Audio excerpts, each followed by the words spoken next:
মানে এতগুলো ফুল নিয়ে এসে এতগুলো চকলেট নিয়ে এসে আপু আমি তোমাকে বিয়ে করতে চাই। এই মুহূর্তে যে নাটকটি শুটিং করছি নাটকের নাম হচ্ছে সিনেমার মানুষ। এটি রচনা করেছেন বাংলাদেশের একজন প্রখ্যাত সিনেমার লেখক কমল সরকার, আর পরিচালনা করছেন সাদেক সিদ্দিকী। আর এটি প্রচারিত হচ্ছে এটিএন বাংলার পর্দায় প্রতি রবিবার এবং সোমবার রাত 8টায়। নাটকের টুইস্ট হচ্ছে, নাটকের নামের ভিতরে টুইস্ট আছে যে সিনেমার মানুষ। সিনেমার মানুষের জীবন কাহিনী নিয়ে যদি বলি আমরা টেকনিক্যাল সাইড, যারা ক্যামেরাম্যান, লাইটম্যান, তারপর হচ্ছে প্রোডাকশন বয় থেকে শুরু করে নায়ক নায়িকা সবাই মিলে, হ্যাঁ প্রোডাকশন বয়, মানে সবকিছু মিলে, এমনকি সিনেমার ভিতরে যত কাহিনী সবকিছু মিলে আমাদের এই নাটকটি। এবং এটার মধ্যে অনেক টুইস্ট আছে, বাট এটা না দেখলে কিন্তু বোঝা যাবে না।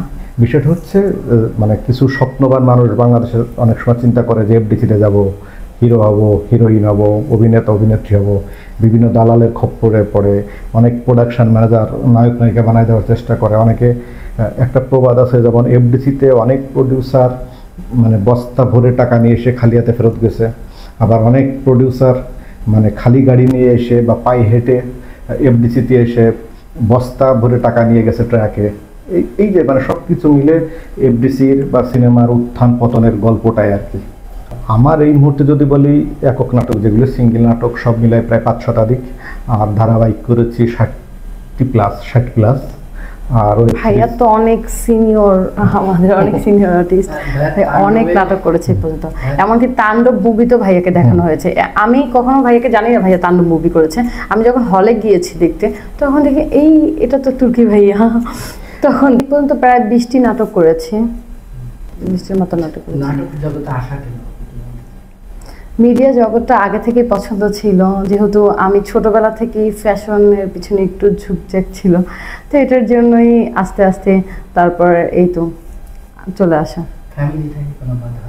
না না, ফ্যামিলি থেকে বাধা নেই, কারণ আমার ফ্যামিলি জানে যে যখন কেউ ভালো কাজ করে তাকে তো বাধা দেবে না। আর মিডিয়া তো খারাপ কাজ নয়, যে ভালোভাবে মিডিয়াকে প্রেজেন্ট করতে পারে বা ভালোভাবে মিডিয়াতে আসতে পারে তার জন্য এটা কখনোই খারাপ না। এটা অনেকের ধারণা যে একজন নায়িকা একটি বা দুটি মুভি করে বাড়ি গাড়ি করে ফেলে, আসলে এটা করা সম্ভব কেন? তখন তার মার্কেট ভ্যালুটা বাড়ে, বাড়ে, মার্কেট ভ্যালু বাড়ে, সবকিছু মিলে একজন নায়িকা যে শুধু মুভি করেই টাকা পায় এরকম না। এখন কিন্তু শোরুম উদ্বোধন করে টাকা পায়, ব্র্যান্ড প্রমোশন, তারপর অনেক কিছুতেই, জাস্ট একটা টিভিসি ওবিসি, তারপর সবকিছু মিলে। যেমন আমরাও একটা টিভিসি ওবিসি করলে ফার্স্ট যখন তখন পেমেন্টটা একটু কম ছিল, এখন যখন কাজ করছি এখন তো পেমেন্টটা আরেকটু বাড়িয়ে নিচ্ছে বা সবকিছু। আর এখন দেশে বিদেশে অনেক শো হয়, শো থেকেও কিন্তু অনেক ইনকাম করে। এই জন্য সবকিছু মিলে মনে হয় যে শুধু মুভি আর সিনেমা থেকে কিন্তু ইনকাম হয় না। একজন নায়িকা বা একজন মিডিয়ার জগতের মানুষ শুধু মুভি আর সিনেমা থেকে কখনো ইনকাম করে না, সব দিক থেকেই ইনকাম হয়। যেমন একটা শোতে, একটা র্যাম্প শোতে যাওয়া, সকল কিছু থেকেই যাওয়া। আমার সব মিলে প্রায় 20 প্লাস তো অভিনয় করেছে। আমার 16টি মুভি ইতিমধ্যে ছাড়পত্র পেয়েছে। আমি যদি বলি আমার এই বছরই 16টা মুভির ছাড়পত্র পেয়েছে। তার ভিতরে হচ্ছে চিত্রনায়িকা পপির সর্বশেষ যে মুভি ডাইরেক্ট অ্যাটাক, সাদেক সিদ্দিকীর পরিচালনায়, পপি, আমিন খান, শিরিন শিলা, ইমন, অভি, আমরা সবাই আছি। তারপর হচ্ছে অনুদানের সিনেমা একটি করলাম, অনিরুদ্ধ রাসেলের জামদানি, ফরিদুল হাসানের হচ্ছে কর্পোরেট, সৈকত নাসিরের বর্ডার, সুলতানপুর, শাহিন সুমনের মাফিয়া, খান সোহেলের প্ল্যানার। তারপর হচ্ছে অমর নায়ক সালমান শাহ স্মরণ একটি ছবি হয়েছে, সেটা হচ্ছে স্বপ্নের ফেরিয়ালা, সাইমন তারেক বানিয়েছে, সেটা আমি খুব গুরুত্বপূর্ণ একটি চরিত্র করেছি। রবিউল ইসলাম রবির রহস্য, তারপর হচ্ছে কামাল হোসেনের তবু ভালোবাসি, আজিম খানের 2 মা, এই তো অনেকগুলো মুভি। তারপর হচ্ছে আগামী এই মাসেরই 22 তারিখ থেকে আরেকটি অনুদানের সিনেমা শুটিং শুরু করছে, সেও আমাদের সাথে থাকবে। সেটা হচ্ছে রবীন্দ্রনাথ ঠাকুরের অমর কাব্য বা অমর গল্প, যেটা সেটা হচ্ছে দেনা পাওনা নিয়ে আমরা মুভি করছি, এবং ভাইয়াও থাকছে, আমিও থাকছি আপনাদের মাঝে। মুভিতে এই ফার্স্ট টাইম আমার। আসলে মিডিয়াতে আসার পর আমি কোনো বাজে অভিজ্ঞতা এখন পর্যন্ত ফেস করিনি। এবার হয়েছে যে আমি শুটিং সেটে গিয়েছিলাম, তো এটা ছিল যে পাবলিক শুটিং দেখতে পারে, মানে এরকম ছিল। তখন আমি শুটিং গেছি। এর আগে একজন হয়তো আমার ফ্যান, সে আমাকে ফেসবুকে টিকটকে দেখে।